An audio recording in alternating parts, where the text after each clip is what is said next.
Hello friends, स्वागत है आपका अपने यूट्यूब चैनल स्लो लर्नर में। दोस्तों, आज हम जो थ्योरी करने वाले हैं चाइल्ड पेडागोजी की, ये बहुत इम्पोर्टेंट है सीटेट दिसंबर के हिसाब से। और इस थ्योरी में बहुत सारी चीज़ें हैं जो कि एक बीएड के बच्चे को भी आनी चाहिए और एक सीटेट जो अटेम्प्ट देने वाला है उसको भी आनी चाहिए। थ्योरी का नाम है ट्रायल एंड एरर, और ये थ्योरी दी थी थॉर्नडाइक ने।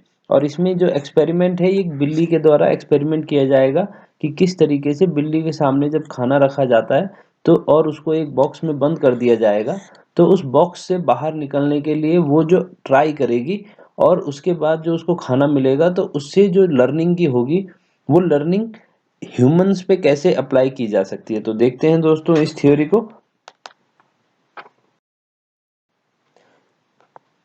तो जो थ्योरी है ट्राई एंड एरर, ये कैट एक्सपेरिमेंट पे बेस्ड है और ये दी थी एडवर्ड एल थॉर्नडाइक ने।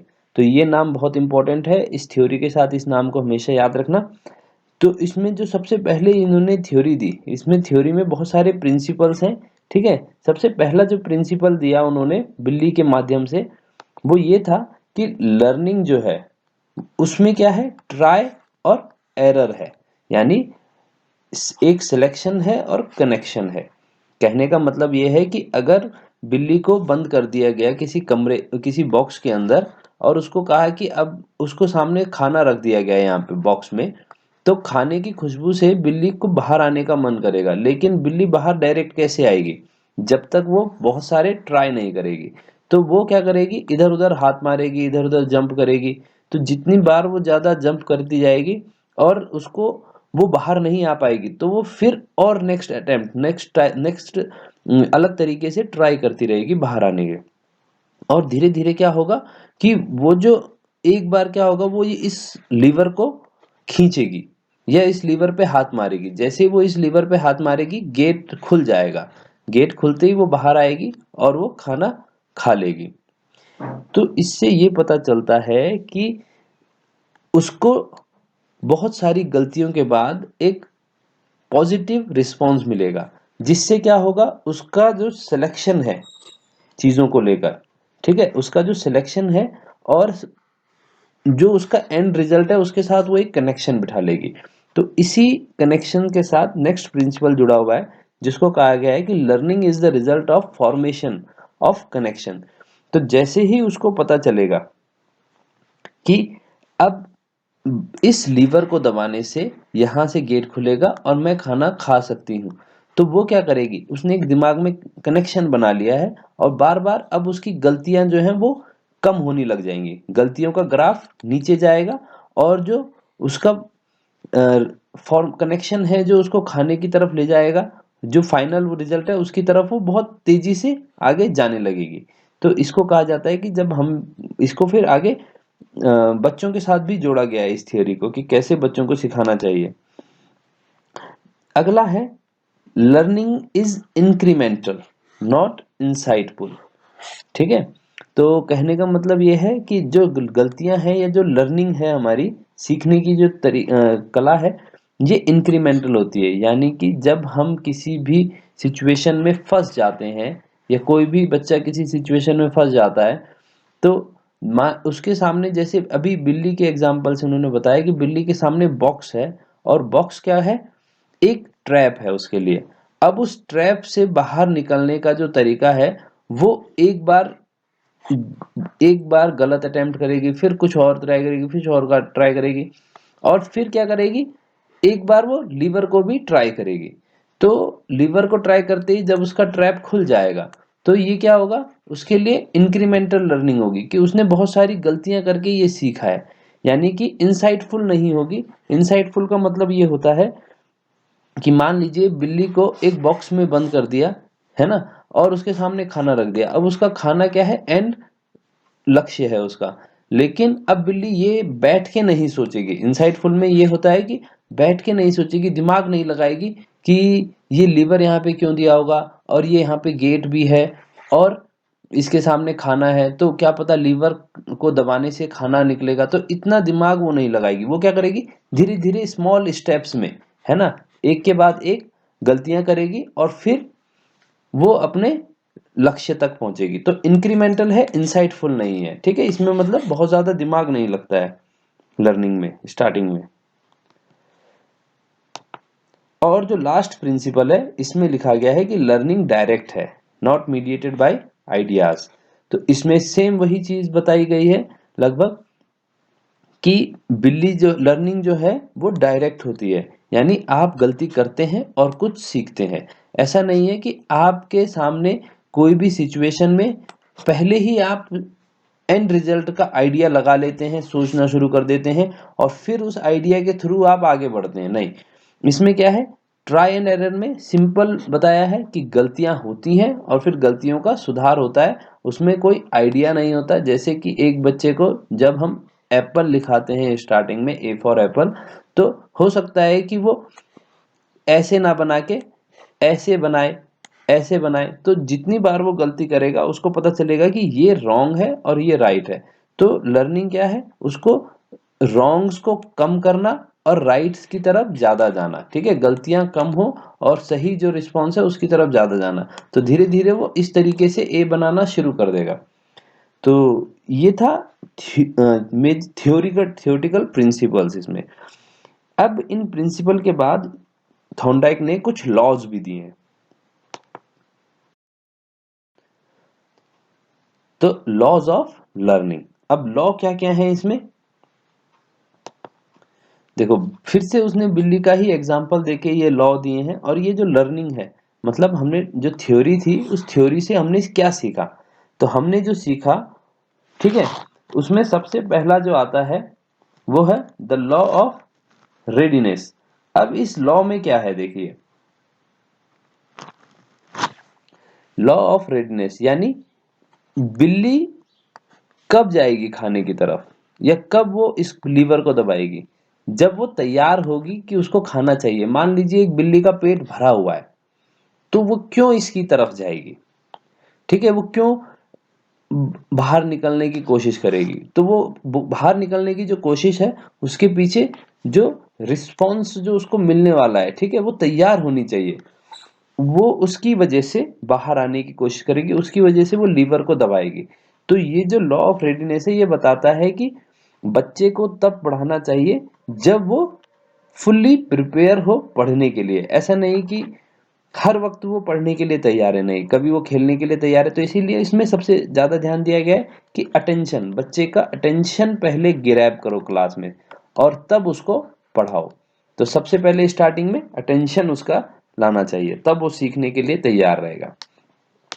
नेक्स्ट उसमें गया है law of effect, connection and between stimulus and response. इसको एस और आर की थियोरी से भी देखा जाता है, समझाया भी जाता है। इसका मतलब कि बच्चा कोई भी, या बिल्ली के एग्जाम्पल से समझाया गया है कि बिल्ली रिस्पॉन्स तब करेगी या कंटिन्यू रिस्पॉन्स तब करेगी जब उसे एक बार कहीं से इसका बेनिफिट भी मिलेगा। यानी लीवर को वो तब, अगर एक बार उसने खोला, गेट खुल गया और उसके सामने खाना नहीं आया, तो वो लीवर को क्यों प्रेस करेगी। तो उसके सामने हमें एक फिक्स रिस्पॉन्स भी होना चाहिए, एक टारगेट होना चाहिए कि वो उसको ये जो काम है वो क्यों करना है। तो सेम इफेक्ट, सेम जो लॉ है ये बच्चों पे अप्लाई होता है कि बच्चों को जिस तरीके से हम रिवार्ड, कि बच्चा जब कुछ सीखेगा तो उसको कुछ फायदा मिलेगा। छोटे में जब वो बच्चा छोटा होता है तो उसको रिवार्ड दिया जाता है, और एक होता है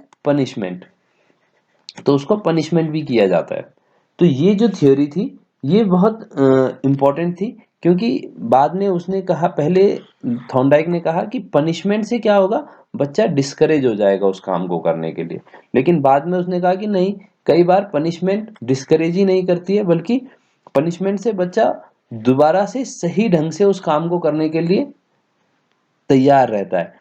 तो स्टिमुलस और रिस्पॉन्स की थ्योरी यही कहती है।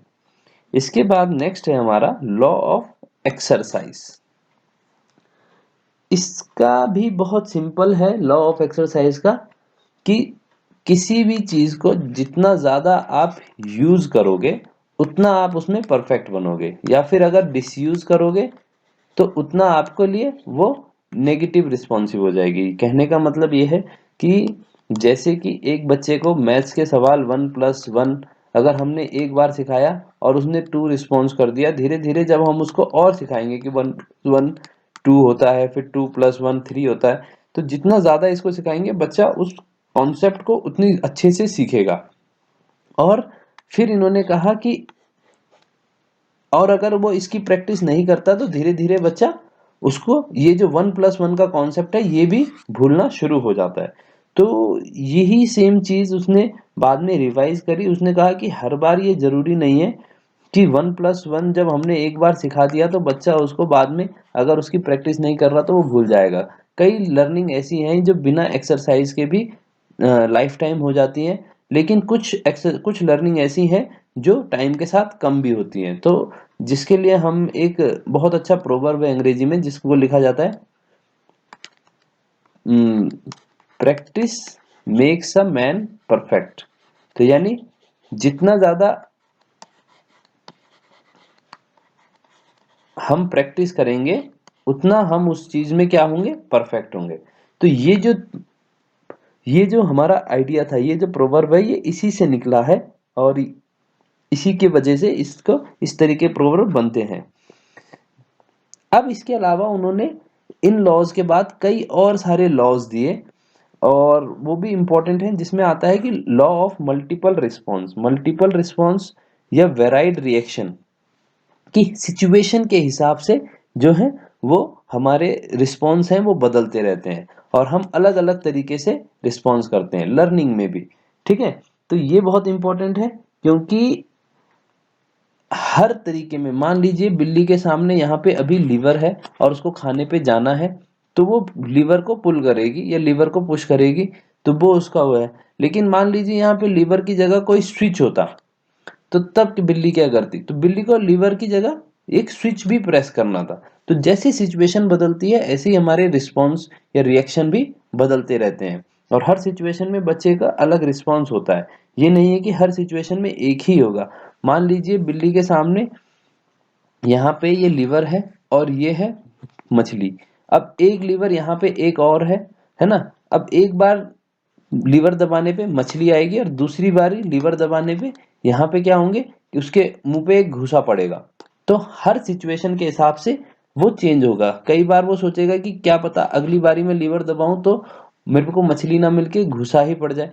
तो ये जो चीजें हैं ये बहुत समझने वाली है कि हर सिचुएशन के हिसाब से हमारे जो रिस्पॉन्स हैं वो चेंज होते हैं या बच्चे के जो रिस्पॉन्स हैं वो चेंज होते रहते हैं। इसमें है लॉ ऑफ एटीट्यूड। ये बहुत इंपॉर्टेंट है लॉ ऑफ एटीट्यूड, क्योंकि इसमें ये कहा गया है कि जब बच्चे का सीखना जब भी कभी सीखते हैं तो अगर उसको पता है कि उससे उसको कोई फायदा होने वाला है, उसका कोई उसको बेनिफिट होगा, कुछ उसको एडवांटेज मिलेगा, तब वो उस चीज को सीखने के लिए ट्राई करेगा। लेकिन अगर उसको पता है कि इससे कोई फायदा नहीं होने वाला, आगे इसमें कुछ भी नहीं है, तो तब उसको ट्राई नहीं करेगा। जैसे कि बच्चा को अगर हम स्विमिंग पूल में भेजते हैं और उसको हम बोलते हैं कि जाओ बेटा तैरो, तो अगर उसे पता है कि इस स्विमिंग से बहुत सारे लोग पानी में तैर जाते हैं और एक नई तरीके की स्किल है जिसका फायदा बहुत जगह पे मिल सकता है, तो वो उसके लिए हमेशा तैयार रहेगा। लेकिन अगर उसे पता चल जाएगा स्टार्टिंग में ही कि कई बार स्विमिंग से लोग डूब भी जाते हैं, कईयों के बहुत सारी प्रॉब्लम हो जाती है, तो उस बच्चे का एटीट्यूड होगा उस चीज को सीखने के बिल्कुल नेगेटिव। वो कभी इसको सीखने की कोशिश ही नहीं करेगा और नहीं सीख पाएगा। तो सबसे पहले कभी भी लर्निंग में बच्चे के एटीट्यूड को पॉजिटिव किया जाता है। इसके बाद है लॉ ऑफ एनालॉजी।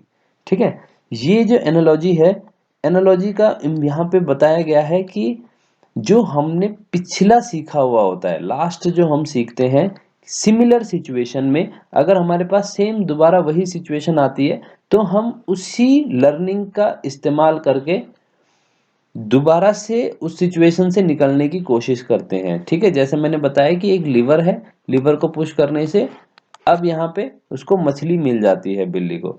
लेकिन अगर इसी लीवर के साथ हमने दूसरी बार मछली नहीं रखी या इसकी जगह मछली की जगह अब हमने कुछ और रख दिया, या उसको सिर्फ बाहर जाना है कमरे से और उसके सामने मछली नहीं है, तो उसको ये भी पता है कि लीवर पुश करने से गेट भी खुलता है, सिर्फ मछली नहीं मिलेगी बल्कि गेट भी ओपन हो जाएगा और जैसे ही गेट ओपन होगा तो वो बाहर फ्री हो सकती है। तो बिल्ली को अगर बाहर जाना है तो सिर्फ मछली ही उसके लिए रिस्पॉन्स नहीं है, उसके लिए उसकी फ्रीडम भी एक स्टिमुली है जिसकी वजह से वो उसके ऊपर काम करेगा। और इसमें लास्ट आता है एसोसिएटिव शिफ्टिंग। ये एक बहुत इंपॉर्टेंट है और इस थ्योरी के बाद, एसोसिएटिव शिफ्टिंग के बाद एक नई थ्योरी का जन्म होता है और उसको हम नेक्स्ट वीडियो में करेंगे। तो लॉ ऑफ एसोसिएटिव शिफ्टिंग कहती है कि अगर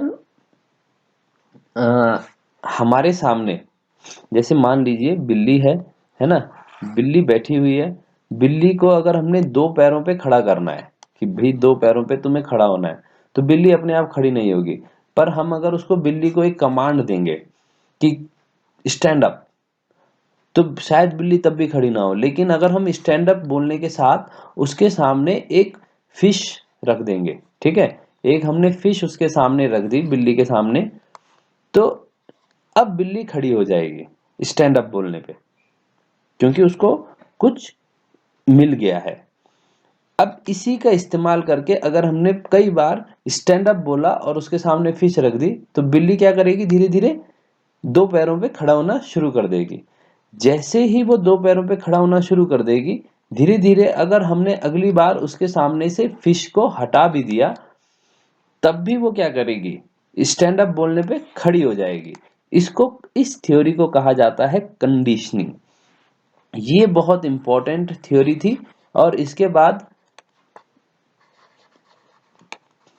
पेवलोव की कंडीशनिंग की थ्योरी जो है वो शुरू होती है। और इसी से उसने लिया कि जैसे ही हम क्या करते हैं, लर्निंग शिफ्ट हो जाती है। अगली बारी जब हम स्टैंड अप कहेंगे तो जरूरी नहीं कि वहां पे मछली उसके सामने हो, लेकिन बिल्ली क्या करेगी, दो पैरों पे खड़ा हो जाएगी।